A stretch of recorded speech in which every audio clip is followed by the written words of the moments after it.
Welcome back, dear listener. Tonight, we drift quietly into another time, another world. The year is far behind us now, somewhere around the 13th century. Snow rests on the rooftops of small wooden homes. A thin line of smoke rises from stone chimneys. The air outside is cold and heavy, but inside, there's the faint crackle of fire and the quiet rhythm of daily life. Tonight, we'll explore something often forgotten: how women of the Middle Ages made it through the long, cold winters, without warmth as we know it, and without the comforts of modern hygiene.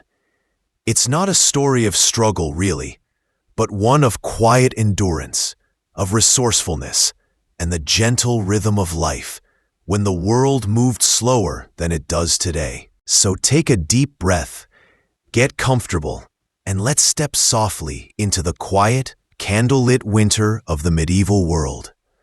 Imagine you're walking down a narrow, frozen path. The snow beneath your boots crunches softly.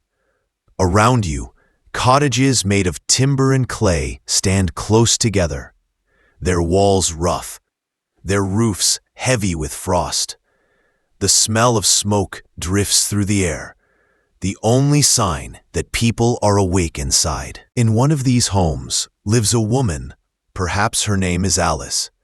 She wakes before the sun. The air inside is cold enough for her breath to show. She pulls her wool blanket tighter around her shoulders and moves toward the small hearth where embers still glow from the night before. There are no matches, no quick sparks. So she kneels quietly, blows gently on the ashes, coaxing the flame back to life. A small fire begins again, and so does another winter's day. For women like Alice, mornings began with water, not the clean, warm water we have now, but cold, heavy water carried from a well or a nearby stream. In winter, the bucket's rim froze to her fingers. She would set it near the fire to thaw, waiting patiently. Bathing was rare, not because they didn't care about cleanliness, but because heat and water were precious things. Instead, women washed their faces and hands with linen cloths, wiping gently with soap made from animal fat and ashes. A sharp smell, but familiar. Hair was brushed carefully, often oiled with herbs or a bit of lard to keep it smooth. Some women covered it with linen veils, both for modesty and warmth. In noble houses, scented oils were used. In small villages, dried lavender or rosemary were tucked into braids. It was simple, slow, not clean by our standards, but it kept them comfortable through the season of cold. Now, imagine the weight of winter clothing in that time. No zippers, no soft fleece, no easy stretch. Everything was made by hand, spun, woven, and stitched by candlelight. A woman's first layer was linen, soft and warm against the skin. Over that came wool, thick, sometimes scratchy, but strong against the chill.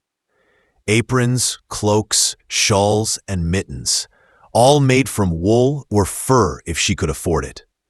Each layer trapped heat from her body, and when she stepped outside, the snowflakes that touched her sleeves would melt and vanish into the fabric. Shoes were made of leather, simple, tied tight with strips.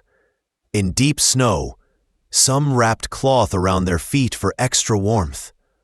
As the wind howled outside, these layers became a kind of armor, not for war, but for survival against the cold. Every home had one beating heart, the hearth. It was where cooking, cleaning, talking, and mending all happened. Women kept the fire alive through every hour of winter. Ash was saved from day to day, used to clean cloths or polish pans. Sometimes They baked simple breads beside the fire, or simmered soups made from whatever could be found: turnips, onions, cabbage, bits of dried meat. The smell filled the house, and even though it was small, it was a comfort that carried everyone through long months of frost. The smoke clung to their hair, their clothing, the wooden walls, but they didn't mind. It meant warmth. It meant home. As the snow fell outside, the hearth crackled like a heartbeat, steady, warm, and alive. Without soap factories, hot baths, or running water, staying clean meant being clever. Women used straw to absorb dirt on floors, and sometimes even in shoes. They brushed clothing often, shaking out the dust. Herbs were used not just for scent, but to repel insects. Thyme, mint, and sage were favorites. In noble homes, wooden tubs were filled once a week for bathing. Servants heated water in pots, pouring it carefully into the tub.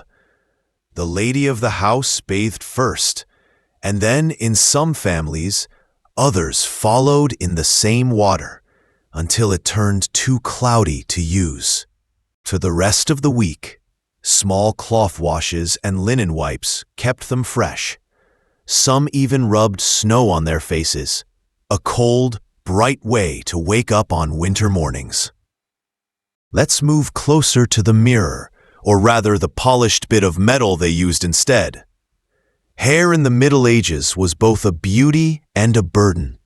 It grew long, but washing it was rare in winter. Instead, women combed it carefully each day, sometimes with wooden combs scented with rosemary oil. To keep it fresh, they braided it or covered it under linen veils, wimples, or woolen caps. In wealthier homes, perfumes made from rose or musk were dabbed lightly. In villages, simple herbal pouches were tied behind the neck. It wasn't glamorous, but it worked.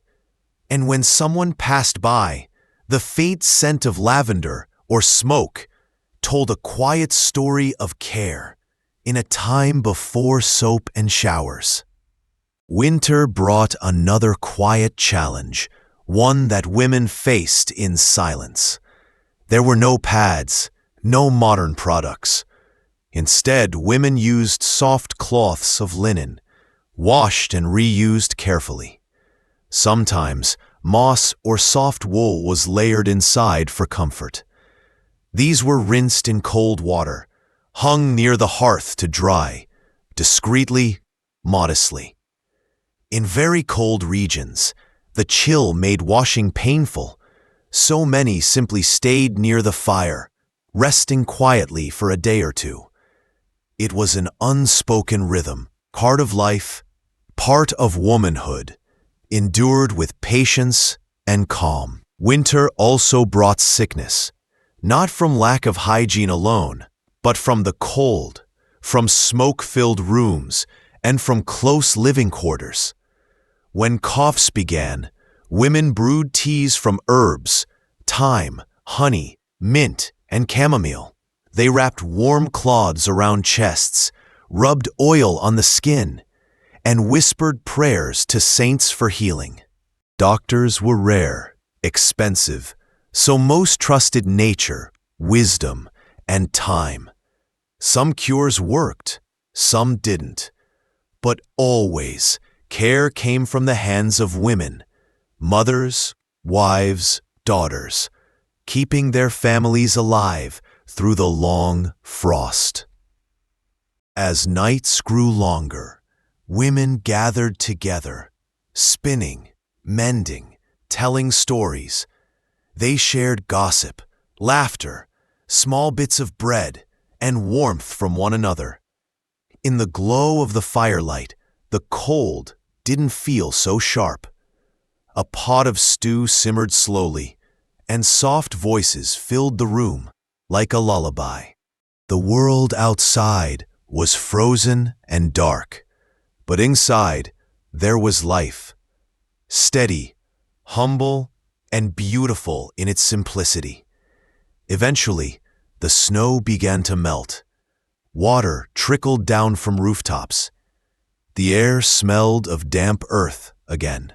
Women stepped outside to wash clothes in the stream, to scrub wooden floors, to shake out blankets and hang them in the sun.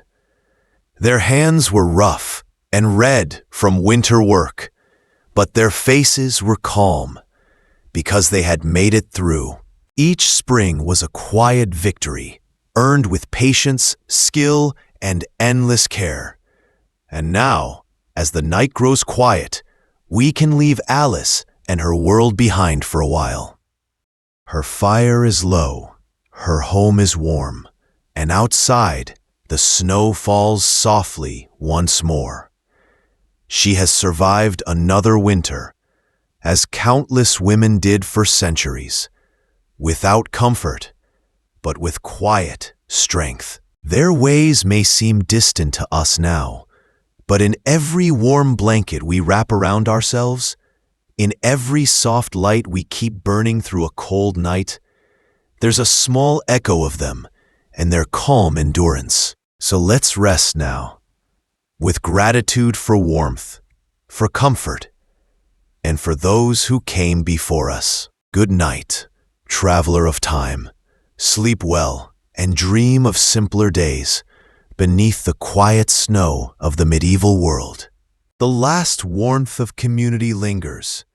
The soft hum of voices and the steady beat of the fire remind us that connection itself was survival. Their evenings were slow and calm, stories traded like small treasures, food simmering gently as night folded in. When spring came, their hearts lightened.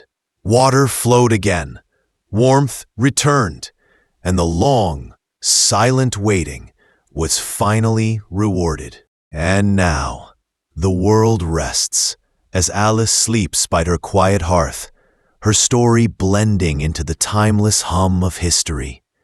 The night softens, and so we end our journey here. Good night.